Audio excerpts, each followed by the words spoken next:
ত্রিকোণমিতি থেকে আরেকটা অঙ্ক করছি। এখনও বলেছে সমাধান করতে বলেছে, অর্থাৎ সমাধান করে থিটার মান বের করতে বলেছে।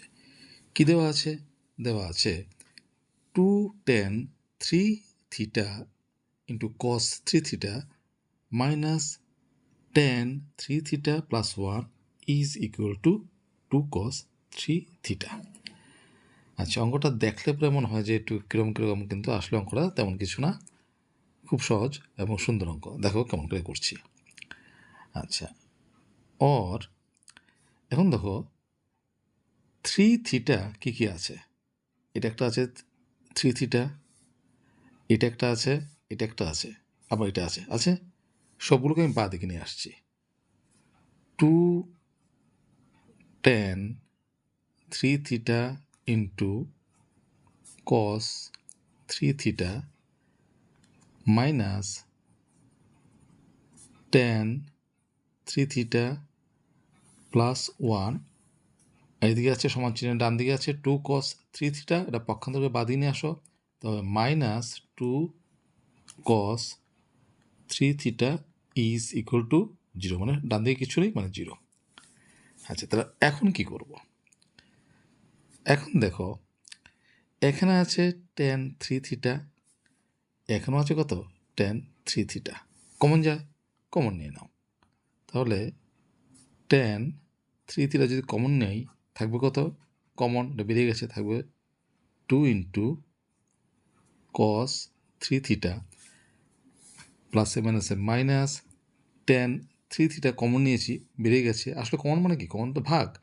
tan 3 থিটা দিয়ে tan 3 থিটাকে ভাগ করলে ভাগফল 1।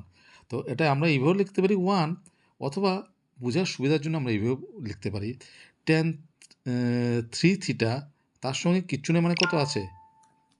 1 আছে।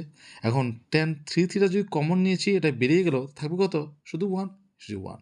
বোঝার সুবিধার জন্য আমরা এটা এইভাবেও বলতে পারি। আর এদিকে কত আছে তাহলে? এদিকে আছে plus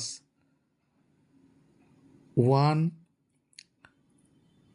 minus 2 cos 3 theta is equal two 0।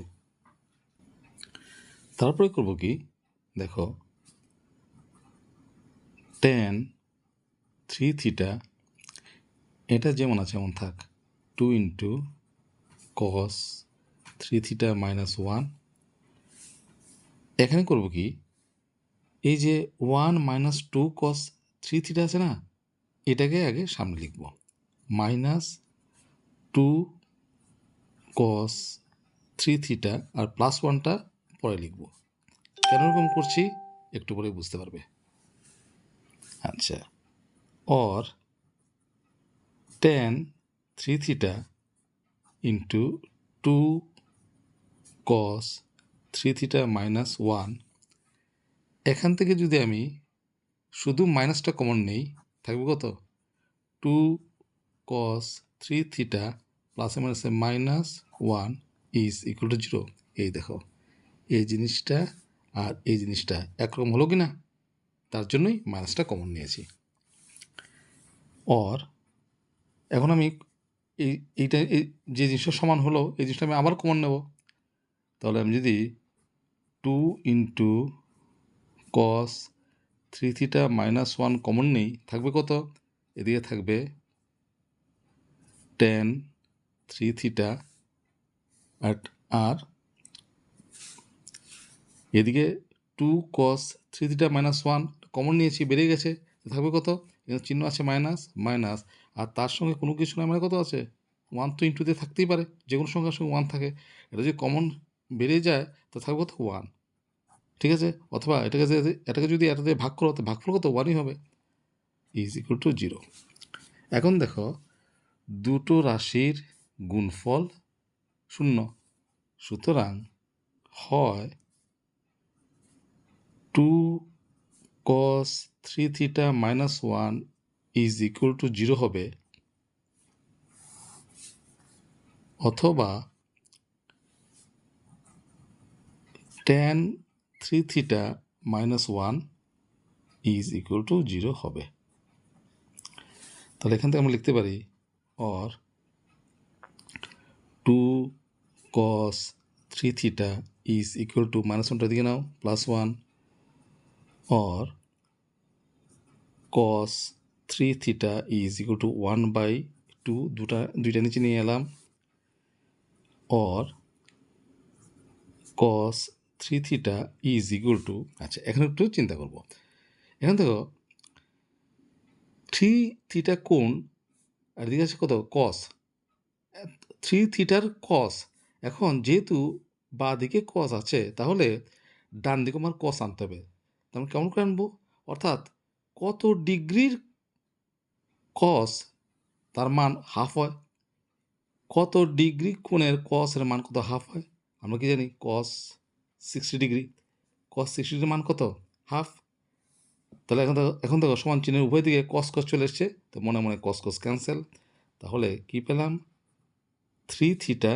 Is equal to 60 degree সুতরাং theta is equal to 60 degree by 3 কাটাকাটি করো তাহলে কত হলো থিটার মান theta is equal to 20 degree একটা মান বেরিয়ে গেল একই রকমভাবে এখানে দেখো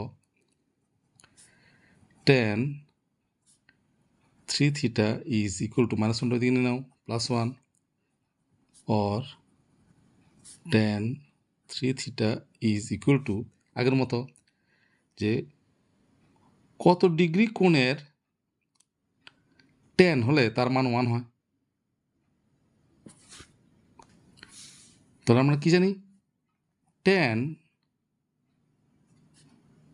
যদি 45 ডিগ্রি হয় tan 45 ডিগ্রি তার মান কত হয় 1 তার মানে 1 লেখা যে কথা tan 45 ডিগ্রি লেখা একই কথা এখন সমান চিহ্নের উভয় দিকে tan চলে আসছে তো মনে মনে tan ক্যান্সেল সুতরাং 3 theta is equal to 45 degree সুতরাং theta is equal to 45 degree by 3 3 15 45 তার মানে থিটার মানটা কত বেরোলো 15 ডিগ্রি তাহলে আমরা দেখো থিটার দুটো মান পেলাম একটা হচ্ছে 15 ডিগ্রি আর একটা হচ্ছে 20 ডিগ্রি এই হচ্ছে আনসার সুন্দর অঙ্ক আমি একরকমভাবে করলাম তোমরা যদি অন্যভাবে করতে পারো করবে কোনো অসুবিধা নেই